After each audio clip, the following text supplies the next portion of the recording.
Happy Families podcast. It's the podcast for the time-poor parent who just wants answers now. We've got to play more. We've got to be in the moment more. This is the stuff that makes families happy, especially when families are struggling and going through some tough times. And now here's the stars of our show, my mum and dad. G'day, this is Dr. Justin Coulson.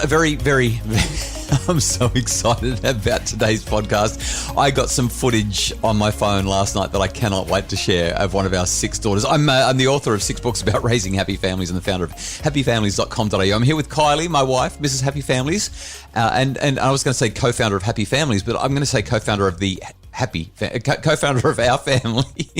Hey, Kylie, I'll Do Better Tomorrow. It's our favourite segment of the week. This is where we reflect on what has gone on in the week and try to work out how we can be better parents tomorrow, next week. Can I play something for you? I recorded something at dinner last night and you weren't there when it happened. You walked in just at the end. Are you ready for this? It's so good. You ready? Yeah. What's the face for? What's the matter? I don't like it. It's an oyster. Just swallow it. I can't. Come on, look at me. Show me. If you're going to spit it out, spit it out. No, don't spit it I'm not out. going to it out. You got to swallow. Swallow. Come on, you can do it. Swallow it. If Ella's struggling to eat it, then I don't think I could eat it.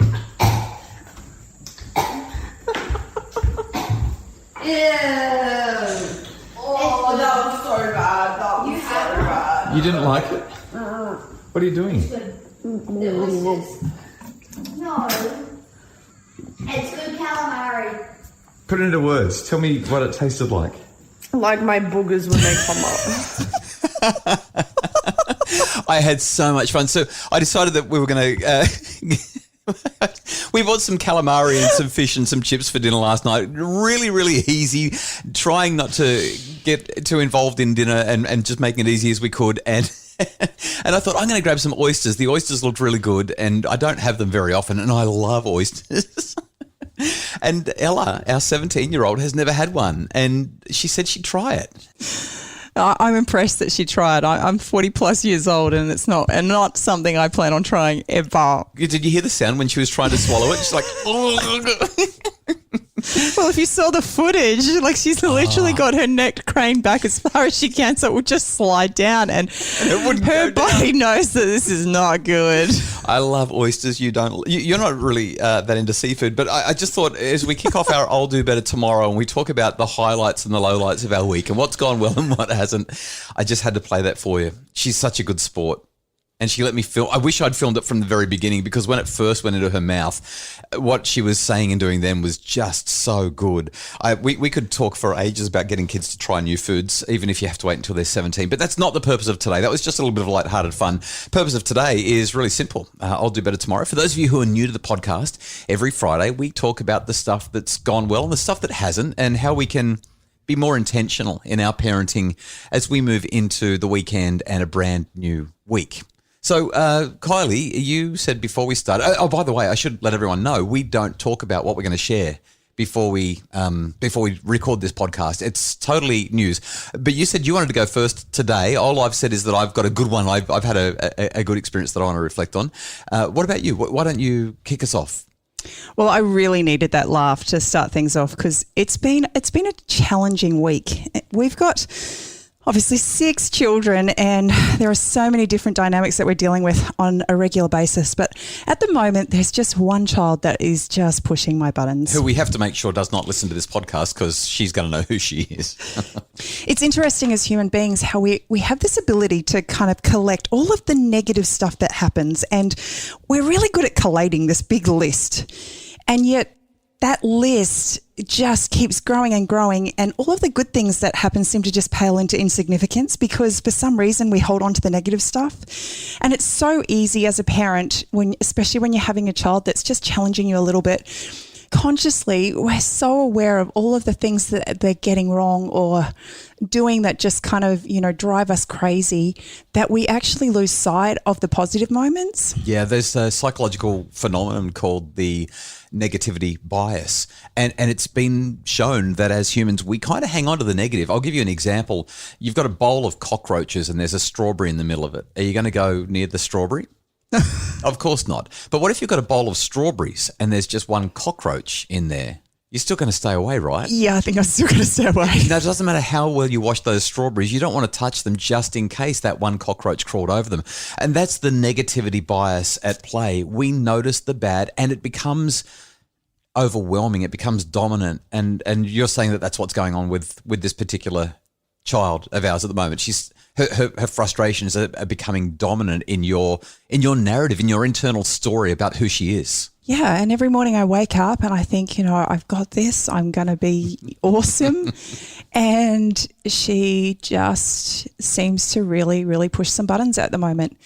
And so as I was reflecting on that, I had a really bad start to the day and just wanting so badly to connect with the mum I know I want to be and that I can be. I thought about this list that I am mentally collecting of all of the misdemeanors and recognizing that while ever I continue to do that, I can't be the mum that I need to be. And so one of the things that I have done for a very long time is I've kept a journal, and I decided that I needed to just go back and just read and reflect on some of the experiences that we've had. And obviously they're just day-to-day musings. There's no, this is the good stuff and this is the bad stuff. It's a mixture. But as I was able to do that, I actually picked up her journal that I have kept from when she was a little girl. And I opened up and I saw a picture of when she was born and reconnected with the emotion that I had that moment that I met her for the very first time and how much I loved her. And in that moment, acknowledging that there was nothing that anyone could do that would change the way I felt about her, especially her. There was nothing she could do that could change that. And that in that moment, I knew that I would do whatever I could to protect her and keep her safe. And sometimes I'm the person she needs to be kept safe from because I get so caught up in things. And so I was really grateful for the opportunity that I had to reflect and to go back, and was so grateful for all of the wonderful memories that I have collected over the years on paper that helped me to reconnect with just the amazing little person that she is. And hopefully tomorrow I can just be a little bit better because I've had the opportunity to do just that. Yeah, all this afternoon. What you've shared is really personal, and it's really hard to share that, especially on a podcast where we've got so many people listening. But I hope that resonates with any parent who's felt so frustrated with a child who is just plain hard work, because sometimes they are. I really love what you've said there about reflecting on that moment where you first met her. Wouldn't it be amazing if in that moment when we're so frustrated with a child, we could reflect on that moment? Like if we could pull that love that we feel in our hearts in that special, that sacred time back into the here and now when they're anything but sacred, I think that we could probably do a much better job as parents. Thank you for sharing that. So the take-home message for you from this conversation is what exactly? When things are really challenging, it's just important for us to take a step back and reflect. Hopefully, if we're a journal keeping person, we've got records that we can read. But if we don't, opening up the photo album and just reflecting and enjoying and relishing those times where we've just enjoyed each other's space. Such a beautiful story. Thank you for sharing your heart just now. In just a sec, I'll Do Better Tomorrow continues. It's the Happy Families Podcast. Are screens creating tension at home? Tweens, Teens and Screens is a webinar to guide families to healthy, safe super screen solutions. Buy it today at happyfamilies.com.au/shop. It's the Happy Families Podcast, the podcast for the time-poor parent who just wants answers now. And today we have been talking about some of our reflections on our parenting this week. We're trying to recover and find some tissues and cope with the challenges that children put into our lives. Well, I kind of don't really want to share mine because I've had a really fun week with the kids for the most part. I've had a couple of moments like we all do all the time, but it's been fun. And after what you've shared, it just feels it almost feels like I'm trampling over your heart. So I want to be really sensitive about it. But I do want to share a win that I had this week with that particular child who's been driving you bonkers.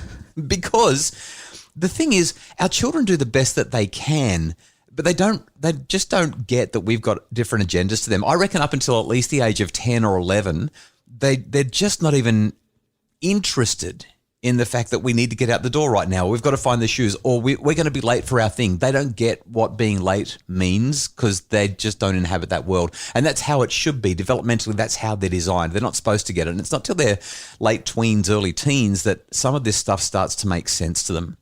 But this particular daughter came into the bedroom the other night. I was laying on the bed reading. Last weekend, I was being very manly and I chopped down a tree with a chainsaw with a friend. Unfortunately, as we were doing that, we were wrestling with the tree and a rope. The rope snapped. He landed on me, all 100 kilos of him, with one of his knees going straight into my thigh, and he corked my thigh. And I've been unable to walk properly. I can't take stairs. I've been able to move for, I don't know, the best part of a week, really. And she came into the bedroom last night while I was reading and trying to recover and relax from the pain in my leg, and started to wrestle with me. And she started playing a game that we haven't played for ages. It's called Push Dad Off the Bed. And I really didn't want to play because I was tired and I was in the middle of reading and she should have been in bed already and my leg was sore. But in that moment, I just kind of knew that she's been having a rough time. She'd been having a cry with you earlier in the day about a friendship issue that had gone wrong. And I just knew that she was having a hard time. So I put the book down and let her try to push me off the bed. And then another one of the kids came in and started to join in the game. And next thing you know, there's 3 or 4 of us wrestling on the bed playing Push Dad Off the Bed, which is such a cruel and heartless game. I don't know who invented that game and why they insist on playing it. But we played Push Dad Off the Bed. And then the follow-on to Push Dad Off the Bed, once I'd landed on the ground, is Dad's got to get all the kids off the bed at the same time. And so we played that until they were off the bed, and then it was Push Dad Off the Bed timing. And we went through it for maybe 10 or 15 minutes. It utterly exhausted me. But, it just felt so good to have that moment with them. And I think that the take-home message is we've got to play more. We've got to be in the moment more. This is the stuff that makes families happy, especially when families are struggling and going through some tough times, because kids do the best that they can. It's just that they often don't understand why stuff matters so much to us as grown-ups. We don't have the same agenda that they have, and vice versa. So that's my I'll do better tomorrow. I'm really grateful that you shared that experience. I think the wonderful thing about sharing the role of parenting is the opportunity to reflect on each other's experiences, because sometimes, just like we've shared today, our experiences are different, and it helps to kind of just, create a new perspective. And you know what? Next week, we're probably going to be in opposite positions because every now and again I share some complete and utter blunders that I make as well.